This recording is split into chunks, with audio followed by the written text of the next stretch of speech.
may we know the updates you have brought to him?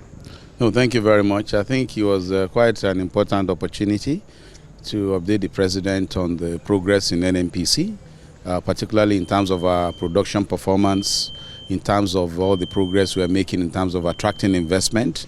As you recall, Mr. President gave us a very clear mandate, which is to grow production to at least 2 million barrels per day by 2027 and up to 3 million barrels per day by 2030, as well as grow gas production as well. So where are we on that, and how are we progressing this year, and how are we preparing for next year in terms of ensuring that we deliver this growth? So that was one of the key areas of my update to the President. So where are we, like you said, where are we particularly in terms of production now? So we're making good progress. As you know, we recorded about 1.68 million barrels per day of oil production last month. Which was very good. That was the first in about 5 years in terms of milestones. We also recorded the highest gas production at about above 7 BCF per day again, which is also the highest in recent times.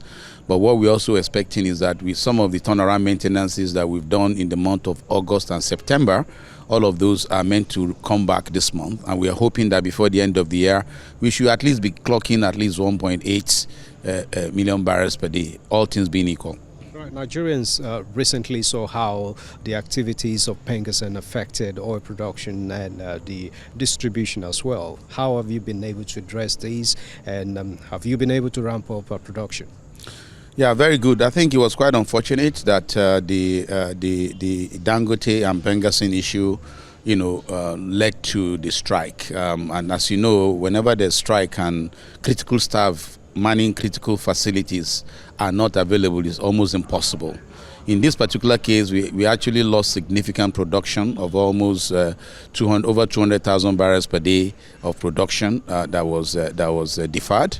We also have gas production that was deferred, and power generation also was impacted. About 1.2 megawatts of power was affected by that strike.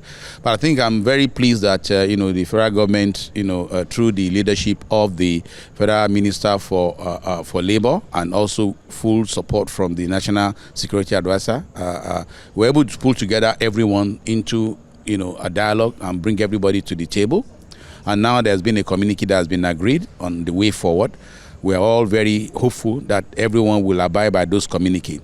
So since then, we've been able to return quite a number of the production back to status quo.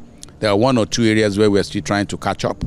But overall, we are gradually gone back to restore the lost production and the deferments that we have as of today. Nigeria's experienced a bit of increase in gas price. How about that? How is that been addressed? Yeah, so the increase you saw was relatively artificial because, for the period of the strike, what that meant was that quite movements and loading were delayed by about 2-3 days, right? And because of that, you see that impact. As things return back to normal, it takes some time for distribution to be fully restored. So that delay, and of course, as you know, with Nigerians, people take opportunity. With that delay, some of the people that have existing resources and reserves had to put up the price. My expectation is that now that things are back to normal, prices should return back to what they were before the strike.